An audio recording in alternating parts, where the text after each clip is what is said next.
બસ તું તૈયાર થઈ ગઈ એટલે બસ એમ નહીં કે મમ્મીને થોડીક આપણે મદદ કરાવીએ. સવારમાં વહેલું કોણ ઉઠે તો કે મમ્મી, બધાયની માટે ગરમ પાણી કોણ કરે તો કે મમ્મી, બધાય માટે નાસ્તો કોણ કરે તો કે મમ્મી. પણ એમ નથી થતું કે થોડીક આપણે રસોડામાં મમ્મીને મદદ કરાવીએ. નેપકિન આવી ગયું, કપડા આવી ગયા, બધું આવી ગયું. તે નાવાનો રૂમાલ લીધો તારો? લે, તાર પપ્પાનું બ્રશ લેવાનું તો ભૂલાય જ ગયું, લઈ આવું.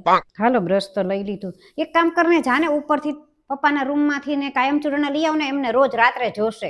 આ ગીઝર ને નળ ને બધું બંધ કર્યું છે ને તે? સારું, તો હાલો. એ ઉભા રહ્યો 1 મિનિટ, પાછળનો ગેટ ખુલ્લો રહી ગયો કે બંધ કર્યો એ મને યાદ નથી, લેવું જોઈ આવું. હાલો, પાછળનો દરવાજો તો બંધ કરી દો. સારું શું યાદ આવ્યું. એક કામ કરતો, તું જાતો ગાડીમાં બેસતો, હું બાજુવાળા માસીને કહેતી આવું કે અમે ઘરે નથી ને તો ઘરનું ધ્યાન રાખે.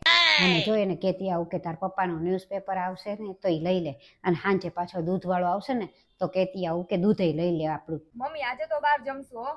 ના ના હો, ક્યાંય બહાર જમવાનું નથી, ખોટા ખર્ચા કરવાના નથી. મેં આમાં જો થેપલાનું શાક લઈ જ લીધું છે, અને હારે મસ્ત મજાની છાશ લીધી છે મોળી. ક્યાંય આપણે કાંઈ એવું જમવું નથી. ક્યાંક આવે ને ખેતર તો ત્યાં જમવા બેસી જાશું. હાલો.